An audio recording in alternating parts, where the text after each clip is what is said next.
जय श्री हरि विष्णु। स्वागत है आप सभी का हमारे चैनल में। उम्मीद करती हूँ आप सभी कुशल मंगल होंगे। तो दोस्तों, आज के इस वीडियो में हम सुनेंगे मार्गशीर्ष मास के कृष्ण पक्ष में पड़ने वाली उत्पन्ना एकादशी व्रत की कथा। उत्पन्ना एकादशी व्रत की कथा कुछ इस प्रकार है। सूत जी कहने लगे, हे ऋषियों, इस व्रत का वृत्तांत और उत्पत्ति प्राचीन काल में भगवान कृष्ण ने अपने परम भक्त युधिष्ठिर से कही थी, वही मैं तुमसे कहता हूँ। एक समय युधिष्ठिर ने भगवान से पूछा था कि एकादशी व्रत किस विधि से किया जाता है और उसका क्या फल प्राप्त होता है। उपवास के दिन जो क्रिया की जाती है, आप कृपया करके मुझसे कहिए।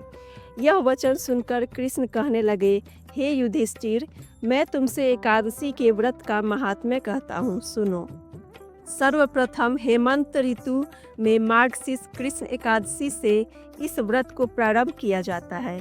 दशमी को सायंकाल भोजन के बाद अच्छी प्रकार से दातुन करके, ताकि अन्न का अंश मुंह में रह न जाए। रात्रि को भोजन कदापि ना करें, ना अधिक बोले। एकादशी के दिन प्रातः 4 बजे उठकर सबसे पहले व्रत का संकल्प करें। इसके पश्चात शौच आदि से निवृत्त होकर शुद्ध जल से स्नान करें। व्रत करने वाला चोर, पाखंडी, परस्त्रीगामी, निंदक, मिथ्याभाषी तथा किसी भी प्रकार के पापी से बात न करे। स्नान के पश्चात धूप, दीप, नैवेद्य आदि 16 चीज़ों से भगवान का पूजन करें और रात को दीपदान करें। रात्रि में सोना या प्रसंग नहीं करना चाहिए।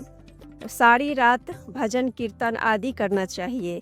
जो कुछ पहले जाने अनजाने में पाप हो गए हो, उनकी क्षमा मांगनी चाहिए। धर्मात्मा पुरुषों को कृष्ण और शुक्ल दोनों पक्षों की एकादशियों को समान समझना चाहिए। जो मनुष्य ऊपर लिखी विधि के अनुसार एकादशी का व्रत करते हैं, उन्हें शंखोद्वार तीर्थ में स्नान करके भगवान के दर्शन करने से जो फल प्राप्त होता है, वह एकादशी व्रत के 16वें भाग के भी समान नहीं है। व्यतिपात के दिन दान देने का लाख गुना फल होता है। संक्रांति से 4 लाख गुना तथा सूर्य चंद्र ग्रहण में स्नान दान से जो पुण्य प्राप्त होता है, वही पुण्य एकादशी के दिन व्रत करने से मिलता है। अश्वमेघ यज्ञ करने से 100 गुना तथा 1 लाख तपस्वियों को 60 वर्ष तक भोजन कराने से 10 गुना, 10 ब्राह्मणों तथा 100 ब्रह्मचारियों को भोजन कराने से 1000 गुना पुण्य भूमिदान करने से होता है। उससे 1000 गुना पुण्य कन्यादान से प्राप्त होता है। इससे भी 10 गुना पुण्य विद्यादान करने से होता है। विद्यादान से 10 गुना पुण्य भूखे को भोजन कराने से होता है। अन्नदान के समान इस संसार में कोई ऐसा कार्य नहीं जिससे देवता और पितर दोनों तृप्त होते हों, परंतु एकादशी के व्रत का पुण्य सबसे अधिक होता है। 1000 यज्ञों से भी अधिक इसका फल होता है। इस व्रत का प्रभाव देवताओं को भी दुर्लभ है। रात्रि को भोजन करने वाले को उपवास का आधा फल मिलता है और दिन में एक बार भोजन करने वाले को भी आधा ही फल प्राप्त होता है। जबकि निर्जल व्रत रखने वाले का महात्म्य तो देवता भी वर्णन नहीं कर सकते। युधिष्ठिर कहने लगे कि हे भगवान, आपने हजारों यज्ञ और लाखों गौ दान को भी एकादशी व्रत के बराबर नहीं बताया, सो यह तिथि सब तिथियों से उत्तम कैसे हुई, बताइए। भगवान कहने लगे, हे युधिष्ठिर, सतयुग में मूर नाम का दैत्य उत्पन्न हुआ। वह बड़ा बलवान और भयानक था।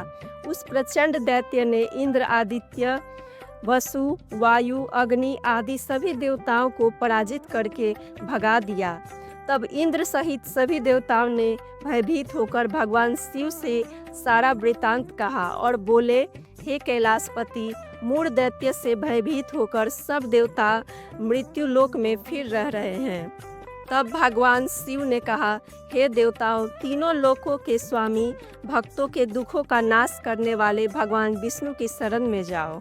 वे ही तुम्हारे दुखों को दूर कर सकते हैं।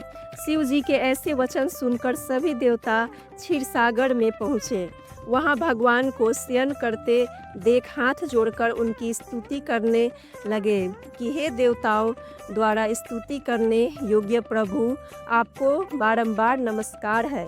देवताओं की रक्षा करने वाले मधुसूदन, आपको नमस्कार है। आप हमारी रक्षा करें। दैत्यों से भयभीत होकर हम सब आपकी शरण में आए हैं। आप इस संसार के कर्ता, माता पिता, उत्पत्ति और पालनकर्ता और संहार करने वाले हैं। सबको शांति प्रदान करने वाले हैं। आकाश और पाताल भी आप ही हैं। सबके पितामह ब्रह्म, सूर्य, चंद्र, अग्नि, सामग्री, होम, आहुति, मंत्र, तंत्र, जप, यजमान, यज्ञ, कर्म, कर्ता, भोक्ता भी आप ही हैं। आप सर्वव्यापी हैं। आपके सिवा तीनों लोकों में जड़ तथा अचर कुछ भी नहीं है। हे भगवान, दैत्यों ने हमको जीतकर स्वर्ग से भ्रष्ट कर दिया है और हम सब देवता इधर उधर भागे भागे फिर रहे हैं। आप इन दैत्यों से हम सब की रक्षा करें। इंद्र के ऐसे वचन सुनकर भगवान विष्णु कहने लगे कि हे इंद्र, ऐसा मायावी दैत्य कौन है जिसने सब देवताओं को जीत लिया है? उसका नाम क्या है? उसमें कितना बल है और किसके आश्रम में है तथा उसका स्थान कहाँ है? यह सब मुझसे कहो। भगवान के ऐसे वचन सुनकर इंद्र बोले, भगवान, प्राचीन समय में एक नंदीजंग नामक राक्षस था। उसके महापराक्रमी और लोक विख्यात मूर नाम का एक पुत्र हुआ। उसकी चंद्रावती नाम की नगरी है। उसी ने सब देवताओं को स्वर्ग से निकालकर वहां अपना अधिकार जमा लिया है। उसने इंद्र, अग्नि, वरुण, यम, वायु, ईर्ष, चंद्रमा, नैऋत्य आदि सबके स्थान पर अधिकार कर लिया है। सूर्य बनकर स्वयं ही प्रकाश करता है, स्वयं ही मेघ बन बैठा है और सबसे अजय है। हे असुर निकंदन, उस दुष्ट को मारकर देवताओं को अजय बनाइए। यह वचन सुनकर भगवान ने कहा, हे देवताओं, मैं शीघ्र ही उसका संहार करूंगा। तुम चंद्रावती नगरी जाओ। इस प्रकार कहकर भगवान सहित सभी देवताओं ने चंद्रावती नगरी की ओर प्रस्थान किया। उस समय दैत्य मूढ़ सेना सहित युद्ध भूमि में गरज रहा था। उसकी भयानक गर्जना सुनकर सभी देवता भय के मारे चारों दिशाओं में भागने लगे। जब स्वयं भगवान रणभूमि में आए तो दैत्य उन पर भी अस्त्र शस्त्र आयुध लेकर दौड़े। भगवान ने उन्हें सर्प के समान अपने बाणों से बिंध दिया। बहुत से दैत्य मारे गए, केवल मूढ़ बचा रहा। वह अविचल भाव से भगवान के साथ युद्ध करता रहा। भगवान जो भी तीक्ष्ण बाण चलाते वह उसके लिए पुष्प सिद्ध होता। उसका शरीर छिन्न भिन्न हो गया, किंतु वह लगातार युद्ध करता रहा। दोनों के बीच मल्लयुद्ध भी हुआ। 10,000 वर्ष तक उनका युद्ध चलता रहा, किंतु मूढ़ नहीं हारा। थक कर भगवान बद्रिकाश्रम चले गए। वहाँ हेमावती नामक सुंदर गुफा थी। उसमें विश्राम करने के लिए भगवान उसके अंदर प्रवेश कर गए। यह गुफा 12 योजन लंबी थी और उसका एक ही द्वार था। विष्णु भगवान वहाँ योग निद्रा की गोद में सो गए। मूढ़ भी पीछे पीछे आ गया और भगवान को सोया देखकर मारने को उद्यत हुआ। तभी भगवान के शरीर से उज्जवल कांतिमय रूप वाली देवी प्रकट हुई। देवी ने राक्षस मूढ़ को ललकारा, युद्ध किया और उसे तत्काल मौत के घाट उतार दिया। श्री हरि जब योग निद्रा की गोद से उठे तो सब बातों को जानकर उस देवी से कहा कि आपका जन्म एकादशी के दिन हुआ है, अतः आप उत्पन्ना एकादशी के नाम से पूजित होंगी।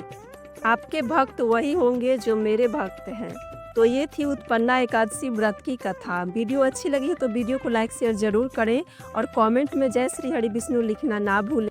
और चैनल पर नए हैं तो चैनल को सब्सक्राइब जरूर कर लीजिएगा। इसी तरह के वीडियो देखने के लिए आप लोगों से जल्द मुलाकात होगी एक नए वीडियो में। तब तक के लिए धन्यवाद। जय श्री हरि विष्णु।